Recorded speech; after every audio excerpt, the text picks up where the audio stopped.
Hello दोस्तों, मनोरंजन ढंग से अपनी कहानियों को पढ़ाई से जोड़ने के लिए मैं फिर से हाजिर हूँ।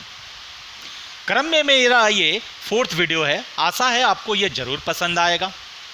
परंतु अगर आपने अभी तक इसकी तीसरी कड़ी यानी कि एक कहानी पार्ट 2 नहीं देखी है तो यू आर रिक्वेस्टेड कि प्लीज़ उसे ज़रूर देखें। वो देखने से आपको ये एपिसोड ज़्यादा समझ में आएगा और मज़ा भी आएगा। जैसा कि मैंने तीसरी वीडियो में बताया था कि दोनों राजाओं के बीच रेस होती है।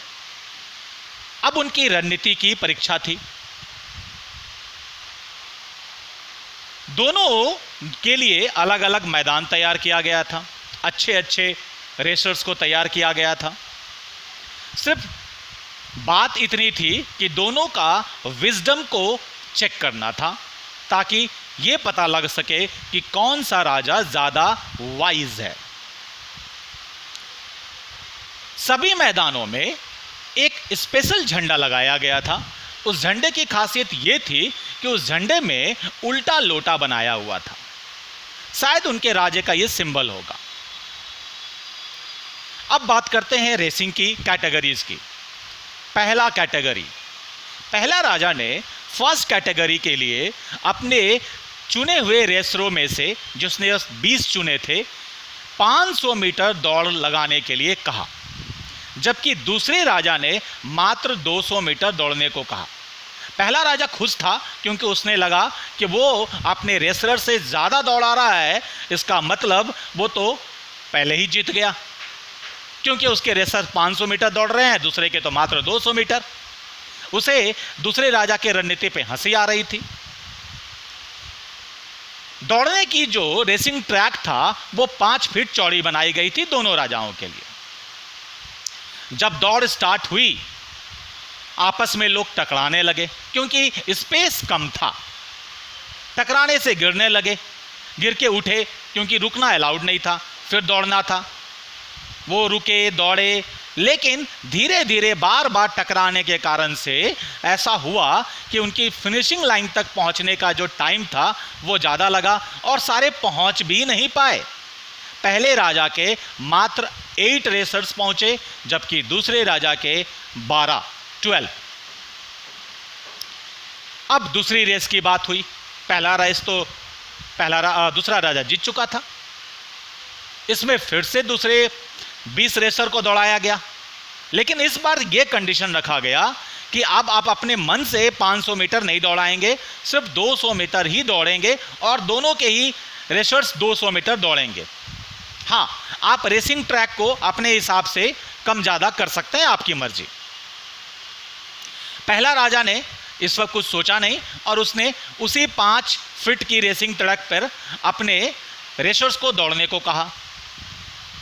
सिंस 200 मीटर की दौड़ थी तो फिनिशिंग लाइन तक पहुंचने वाले रेसर्स ज़्यादा थे।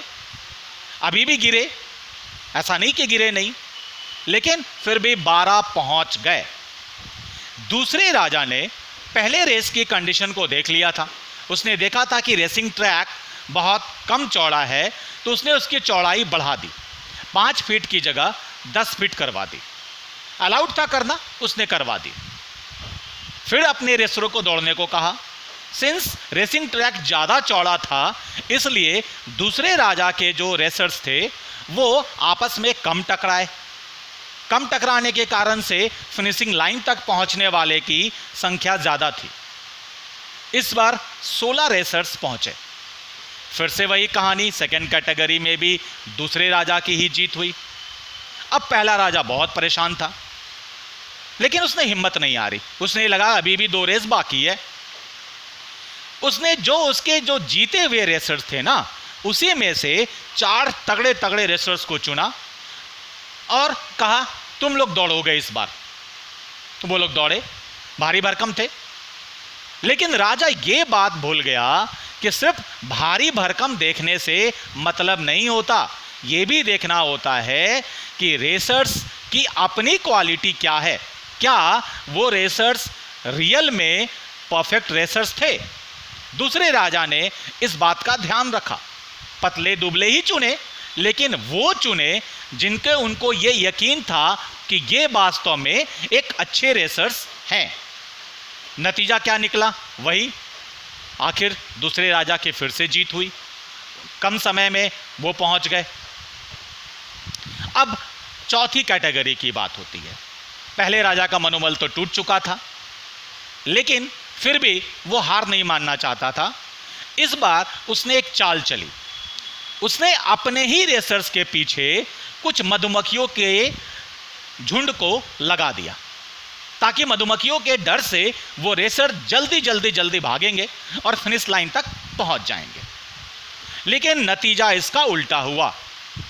भगदड़ मच गई, इधर उधर बाएं दाएं गिरने लगे, अपनी जान बचाने के लिए भागने लगे। जो कॉलिजन था वो और ज्यादा होने लगा, कम होने की जगह। फिनिश लाइन तो पहुंच तो गए, लेकिन टाइम और ज्यादा लगा।